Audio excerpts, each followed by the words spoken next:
Pemirsa, kewentenan Lembaga Perkreditan Desa utawi LPD Pinaka Aset Desa Adat sane kaaptiang sida nincapang ekonomi ring Bali napi malih rau mangkin sampun kawentuk Majelis Desa Adat miwah Perda Indik Desa Adat.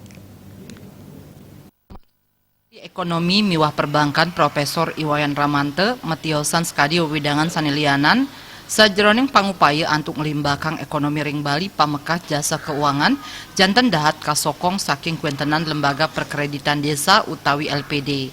LPD sampun medue aset kantos langkungan kalih likur triliun rupiah sani kaaptiang sidang wantu panincapan ekonomi taler ring pemerataan ekonomi samian masyarakat Bali. Napi malih rahu mangkin sampun kawentuk Majelis Desa Adat manut skadi amanat Perda nomor 4 warsa kali tali siongolas Indik Desa Adat sani kaaptiang sidang ngicenin kawigunan LPD taler mawasano antuk ngelimbakang perekonomian krama Bali. Kita harapkan ini akan sangat membantu pertumbuhan ekonomi kita ke depan dan membantu inklusivitas ekonomi, pemerataan ekonomi ke seluruh masyarakat Bali karena dia ada di 1433 desa adat yang ada di Bali.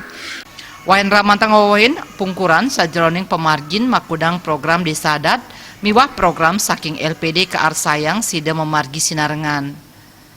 Program Desa Adat sani mendasar antuk adat miwah budaya janten sida nincapang kawigunan LPD. Napi malih Desa Adat sampun sida ngawentuk badan usaha milik Desa Adat utawi BUMDA ngawinang LPD presiden nyarengin saking baga keuangan saha asil bati BUMDA sida kaatur majang krama Desa Adat.